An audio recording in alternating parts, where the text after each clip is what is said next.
भूकंप को हमेशा एक विकराल त्रासदी के रूप में जाना जाता है। ठीक है, अभी हाल ही में आपने सुना होगा कि जब भारत में G20 सम्मेलन हो रहा था तो उस समय मोरक्को में भूकंप आया, लगभग 2000 के आसपास लोगों की जानें चली गई। ठीक है, भुज और कच्छ में भूकंप आया था। जापान का भूकंप विश्व प्रसिद्ध आप जानते ही हैं। तो आइए हम भूकंप के बारे में आज समझ लेते हैं कि भूकंप क्या है, इस कहाँ से उत्पन्न होता है, इसका प्रभाव क्षेत्र कहाँ कहाँ पे है।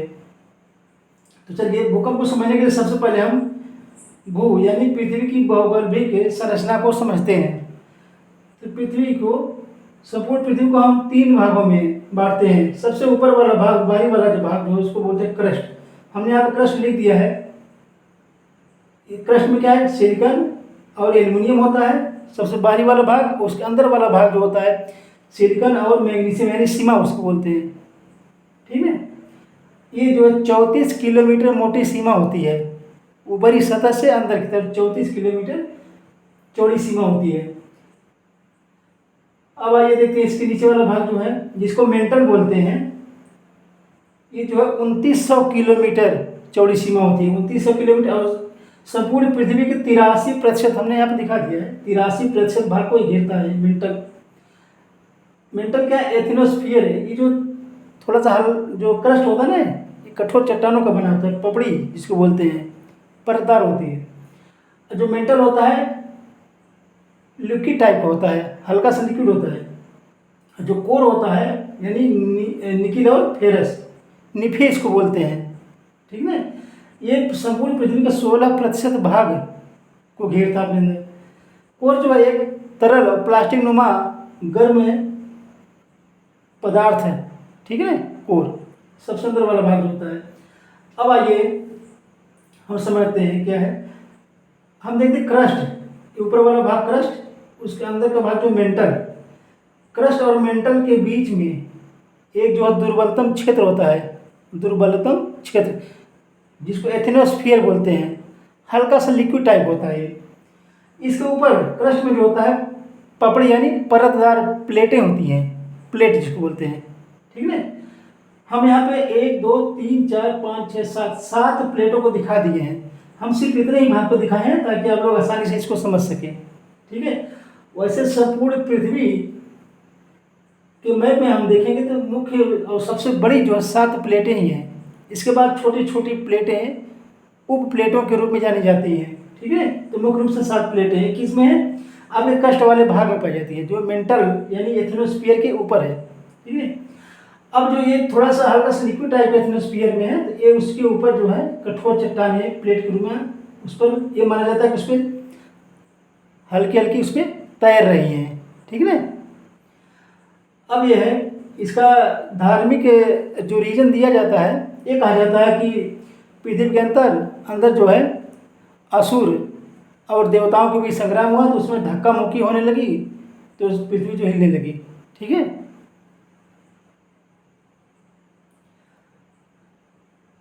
अब आगे देखिए क्या होता है इसमें। खैर, इस पर हम विचार नहीं करेंगे, हम साइंटिफिक दृष्टिकोण से इसको देखने का प्रयास करेंगे। भूगोल शास्त्रियों का कथन क्या है, ये जो 7 प्लेटें हैं हमने यहाँ पे दिखाया है और क्रस्ट हमने यहाँ पे दिखा दिया है। ठीक, अब आइए समझते हैं 7 प्लेटें कौन कौन सी हैं। जैसे ये प्लेट यानी नॉर्थ अमेरिका, उत्तरी अमेरिका प्लेट, ये प्लेट साउथ अमेरिका, दक्षिण अमेरिका की plate, African plate, Eurasian plate, भारतीय ऑस्ट्रेलियाई प्लेट और ये प्रशांत प्लेट। ठीक है, और नीचे जो है आपका यहाँ पे अंटार्कटिका,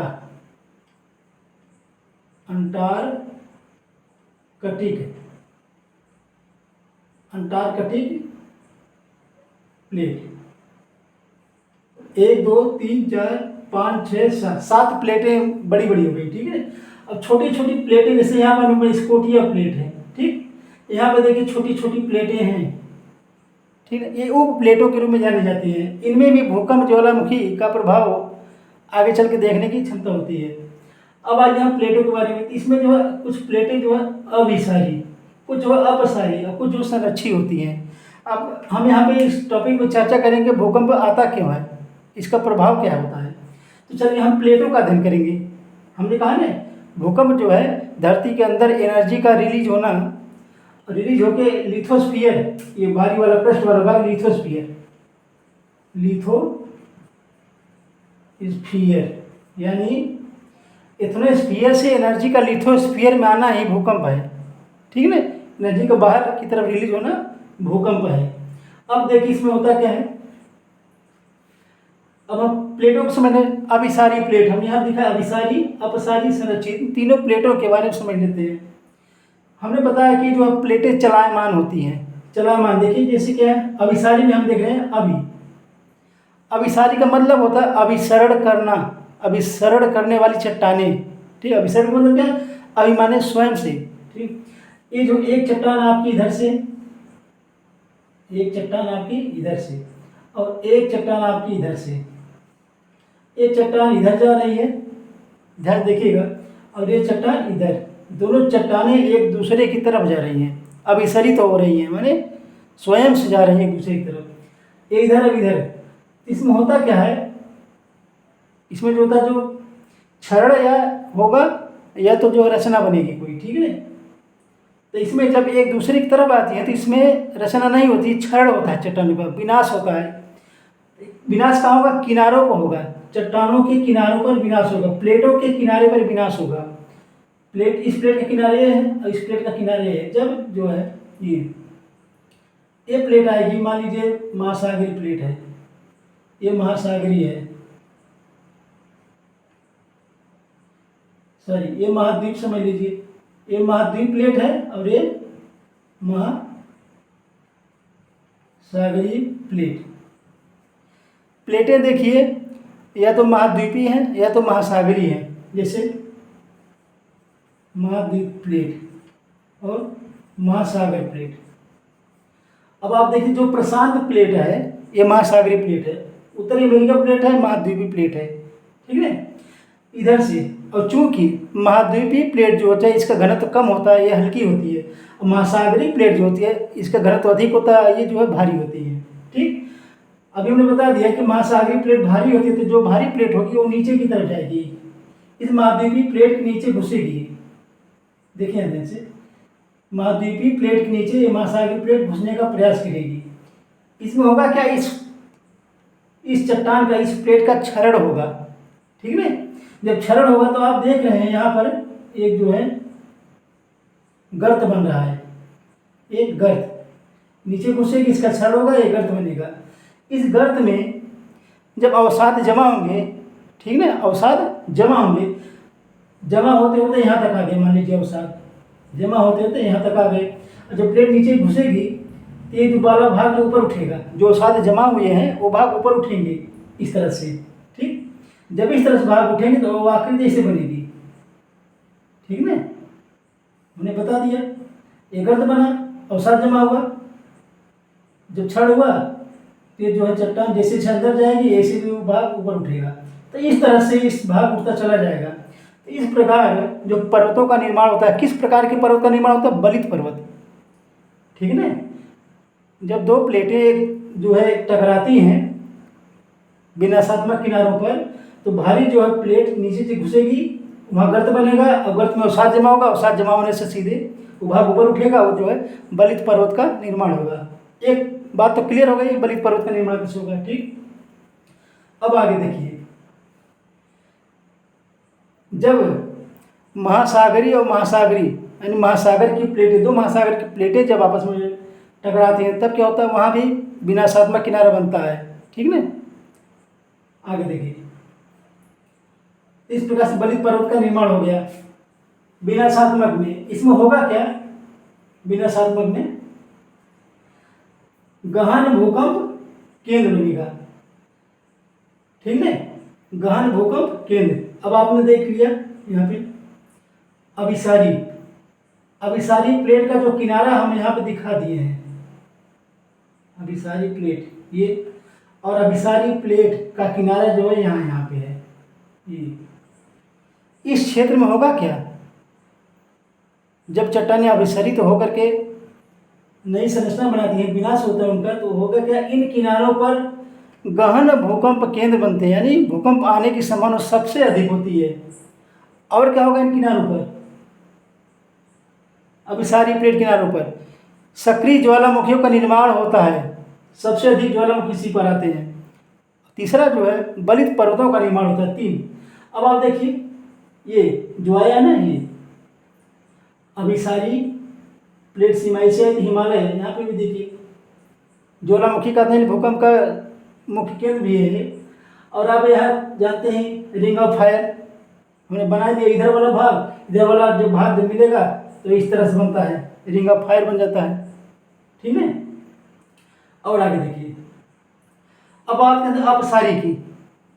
अपसारी माने, अपसारी में दूर होना, एक दूसरे से दूर हो जाना।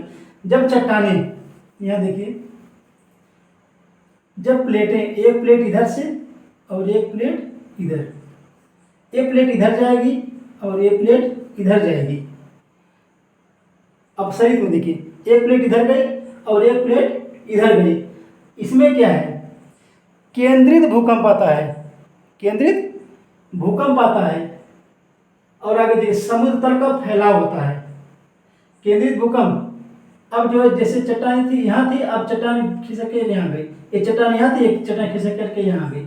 इस तरह से जो बीच भाग होता है वो फैला होता है, ठीक ना, फैला हो जाता है उसका, इसमें समुद्र का फैलाव होता है। और केंद्रित भूकंप यानी सीमित क्षेत्र पर ही भूकंप आते हैं इसमें। तो फैलाव जो महासागरों का यहाँ हुआ है। अब अटलांटिक वाली जो सारी देखिए, अटलांटिक महासागर में अब सारी प्लेट सीमा हमने बना दिया यहाँ पे रेड कलर में, ये जो यहाँ जाता है फिर सीधे यहाँ से चला जाता है, ठीक है। और बाकी ये वाला जो भाग आके हमें जाता है तो एक सर्किल ये भी बन जाता है। अब आगे, अब तीसरा जो प्रकार है संरक्षित प्लेट किनारा। हमने अभी सारी प्लेट किनारा देखा, अब सारी प्लेट किनारा देखा, अब हम तीसरा देखेंगे संरक्षित प्लेट किनारा। संरक्षित प्लेट किनारा में हम देखेंगे इसमें चट्टानें जो होती हैं, प्लेटें जो होती हैं इस तरह से, प्लेटें ना तो टकराती हैं ना एक दूसरे से दूर जाती हैं। ये जो है इस तरह से एक प्लेट इधर एक प्लेट इधर है, दोनों के बीच में गैप उस तरह नहीं हो पाता कि ना दूर होती है ना पास होती है। ये जो है इधर जाएगी और ये इधर जाएगी, माने एक दूसरे से जो है सट करके, समझे ना, एक दूसरे से सट करके इधर से उधर होती हैं बस। इसमें होगा क्या, भ्रंश घाटी बनेगी, भ्रंश घाटी बनेगी। और क्या है, भूस्खलन होने की संभावना अधिक होती है इसमें संरक्षित प्लेट किनारा में। और जो ब्लॉक पर्वत का निर्माण होता है, ब्लॉक पर्वत माने ये जैसे आप एक चट्टान देखिए, एक प्लेट आ गई यहाँ से यहाँ गई और इधर जाएगी, इधर जो डायरेक्ट जो है खाई नुमा दिखता है ब्लॉक पर्वत, ऊपर जो समतल भाग होते हैं ब्लॉक पर्वत है, ठीक है। तो भ्रंश घाटी, ब्लॉक पर्वत और भूस्खलन, इसमें संरक्षित में 3 प्रकार की आकृतियाँ बनती हैं। अब आप जान ही गए होंगे कि भूकंप क्या है। एथनोस्फीयर से जो है एनर्जी का रिलीज होकर के लिथोस्फीयर में आना ही भूकंप है, ठीक है। लिथोस्फीयर माने क्रस्ट वाला भाग। अब आप देखिए, अब जहाँ जहाँ किनारे किनारे अभी सारी प्लेट सीमा जो होते हैं यहाँ पर जो है भूकंप की संभावना अधिक है, तो यहाँ पर ज्वालामुखी फटने की संभावना भी अधिक होती है, ठीक है। एक बार हम फिर से आप रिविजन कर दे रहे हैं। अभी सारी प्लेट सीमा में चट्टानें नीचे घुसने का प्रयास करती हैं, कौन, भारी चट्टानें हैं। गर्त का निर्माण होता है, गर्त में जो अवसाद जमता है तो सीधे बलित पर्वत बनता है यहाँ पे। अब सारी में क्या है, भूकंप, ज्वालामुखी। अब सारी में क्या है, चट्टानें एक दूसरे से दूर जाती हैं। यहाँ क्या है, महासागरी जो तल का उसका विस्तार होता है, फैलाव होता है। और संरक्षण क्या होता है, चट्टानें एक दूसरे से सट करके खिसकती हैं। इसमें क्या होगा, भूस्खलन होगा, ब्लॉक पर्वत का निर्माण होगा, ठीक ना, इस प्रकार से। तो हमें लग रहा है कि आपको ये समझ में आ गया होगा। सब कुछ भूगर्भिक संरचना के आधार पर ही होता है भूकंप। वीडियो आपको अच्छा लगा हो तो लाइक, शेयर और सब्सक्राइब जरूर कीजिएगा।